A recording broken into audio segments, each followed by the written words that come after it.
14h30 à Paris, bienvenue dans votre rendez-vous derrière l'image. On prend le temps comme chaque jour de décrypter l'info à partir d'une photo qui fait sens. Et c'est Florence Gaillard qui nous la ramène tout juste rentrée de Marseille. Bonjour Florence. Bonjour Elisabeth. Reporter pour les magazines de France 24. Vous rentrez tout juste de tournage avec un cliché. On va le voir à l'écran tout de suite. Cette photo qui nous dit quoi exactement? Qu'est-ce que ça nous raconte au juste? Cette magnifique photo où on voit l'actrice française née à Marseille, Afzia Herzi, représentée en Vierge à l'enfant dans une robe immaculée, brillante, signée Christian Lacroix, avec un magnifique bébé sur les genoux, et ce, dans un décor urbain sombre, presque dangereux. Donc il y a un contraste très fort entre cette Madone et son environnement en plein chantier, avec cette ligne de sécurité qui sert de cadre. Cette composition, réalisée en 2009 par Pierre et Gilles, a été choisie par le MUCEM, donc le Musée des civilisations européennes et méditerranéenne à Marseille, pour être l'affiche de sa toute nouvelle exposition intitulée Bonne Mère. Et à l'occasion de la visite de presse, j'ai eu la chance de rencontrer les deux artistes qui fonctionnent en tandem, donc Pierre et Gilles, qui nous parlent de cette très belle image qui date donc de 2009. Afzia Herzi, on l'avait vue à la télé, elle n'était pas connue du tout, elle faisait une interview pour son premier film, l'un de ses premiers films, et je suis tombé coup de foudre pour elle, j'ai trouvé tellement belle. Et on l'a contactée, elle était d'accord, elle était adorable. Ouais, partante et c'était merveilleux de travailler avec elle. On voulait faire une Madone, c'était pour l'église Saint-Eustache, et c'est un quartier où il y a tous les métros qui convergent. Et il y a toute la banlieue qui était là, donc on voulait faire une Madone méditerranéenne avec tout ce mélange culturel et qui avait un vrai sens par rapport au lieu où est l'église Saint-Eustache. Et de la retrouver à Marseille, c'est formidable parce que c'est la suite de l'histoire. Et en plus, elle est de Marseille. Et voilà. Alors, il faut savoir que Pierre et Gilles ont réalisé de nombreuses autres Madones, mais toujours des Madones un peu punk, un peu décalées. Ils ont notamment convoqué les chanteuses Lio ou Nina Hagen pour être des Madones. On a un peu du mal à imaginer Nina Hagen en Madone, mais vous voyez, ça fonctionne très bien. Et cette figure mariale les inspire tout particulièrement. On va écouter la relation très spéciale qu'ils entretiennent avec cette figure, donc à la fois Vierge et mère, ce qui est quand même assez contradictoire, mais qui est dans la mythologie catholique et qui les a beaucoup nourris, beaucoup inspirés.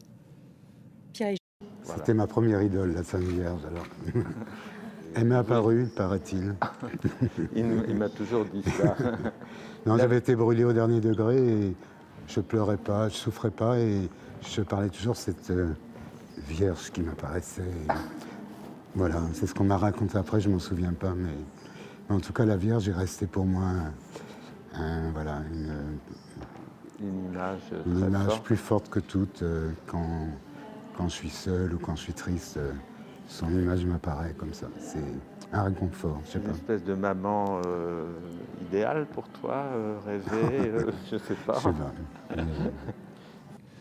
Voilà, Bonne Mère qui fait évidemment référence à Notre-Dame de la Garde, cette cathédrale qui veille sur la ville de Marseille, située tout en haut de la ville. Une expo qui ne porte pas sur cette cathédrale en l'occurrence. Non, on pourrait le croire, mais cette exposition, elle porte plutôt sur là où les figures maternelles, dans tous les sens du terme. Alors ça va de la déesse mère, la Madone, à la marâtre. J'ai vu Maman Gâteau aussi. Maman Gâteau, en passant par la mère Michel qui a perdu son chat, la mère Denis qui lave son linge. Les bonnes mères, Bonne Mère questionne les clichés qui entourent la figure maternelle. Et cette exposition, elle compte, vous voyez, des trésors antiques, vous le voyez à l'image, et des tableaux magnifiques, comme une Vierge à l'enfant de Botticelli. Mais, elle présente aussi des œuvres d'artistes contemporaines, comme Édith Laplane, une gynécologue marseillaise qui, à l'âge de la retraite, a repris l'art de la broderie de sa mère et de sa grand-mère, pour montrer, de manière pudique mais tout de même explicite, les réalités de la maternité, de l'enfantement et parfois du non-enfantement. On écoute tout de suite les deux commissaires de l'exposition, Caroline Chenu et Anne-Cécile Maillefer, qui nous expliquent son œuvre. Alors, elle parle du sang, donc du sang menstruel, mais aussi d'affections gynécologiques qui peuvent entraver le désir de maternité, comme l'endométriose, l'adénomiose. Edith n'hésite pas à broder aussi les cicatrices des accouchements, comme la cicatrice suivant une épisiotomie ou la cicatrice de la césarienne. Donc effectivement, elle montre voilà, ces corps cachés, ces corps des femmes, dont pourtant la vie est issue. Et nous, c'était important pour nous de pouvoir questionner justement le tabou, le fait de raconter d'ailleurs aux enfants que les enfants naissent, que les bébés naissent des choux ou des roses, alors qu'en réalité ils naissent de femmes. Et pourquoi on ne dit pas les choses?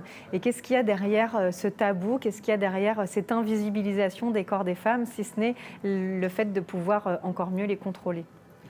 C'est vrai qu'on n'a pas vraiment l'habitude de voir ces thématiques dans les musées. Ce sont généralement des sujets assez tabous quand même, Florence. Est-ce que c'est une exposition radicale, féministe ou alors inclusive? Alors, évidemment, le but de l'exposition, c'est pas d'exclure, c'est évidemment une exposition ouverte à toutes et à tous. Et notamment, elles ont insisté, les commissaires, pour dire c'est ouvert aux enfants. Ça n'est pas une provocation, mais c'est une sorte de rééquilibrage. Dans l'exposition, on aborde d'ailleurs le thème de la guerre et de la Mater Dolorosa, avec toutes ces mères qui ont perdu leurs enfants au Proche-Orient, au Congo, en Ukraine. Alors là, ici, c'est plutôt les enfants qui naissent dans les choux. Ça fait plutôt référence aux contes de fées. Mais justement, Ou dans les roses. Voilà, ou dans les roses. Là, on déconstruit les mythes et les contes. Et donc, ce terme de la maternité, ce qui est intéressant, c'est qu'on voit qu'il a toujours été présent dans l'œuvre des artistes. Et il y a 100 ans déjà, on utilisait ces termes de maternité pour prévenir les horreurs de la guerre. Néanmoins, Anne-Cécile Maillefer, qui est également donc la présidente de la Fondation des femmes et la commissaire de l'exposition, récuse le destin malheureux des femmes, des mères. Elle explique que la maternité, si elle n'est donc pas un conte de fées, c'est aussi un nouveau chapitre bien souvent dans la vie d'une femme. On écoute Anne-Cécile Maillefer. Être mère, ça peut être aussi le point de départ d'un nouvel engagement. C'est pas forcément juste un enfermement dans le domestique, dont on parle également, dans les tâches ménagères, dans la charge mentale. Ça peut être aussi le point de départ d'un engagement des mères pour la paix, des mères contre la mafia, des mères contre les violences policières, des mères qui sont endeuillées. Et donc ça, c'était vraiment un propos qu'on avait envie et besoin de porter.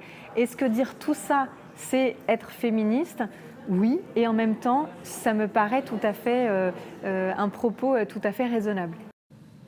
Voilà, vous parlez des mères, on ne parle pas des enfants dans cette exposition. Vous disiez expo ouverte aux enfants pourtant. Hein. Alors, l'exposition finit sur le lien évidemment à l'enfant, parce que ce serait quand même dommage de parler des mères sans les enfants. La fille d'abord, est-ce que la fille va ressembler à sa mère? Est-ce qu'elle va au contraire partir dans la direction opposée? Telle mère, telle fille, avec plein de points d'interrogation. Évidemment, la question est posée.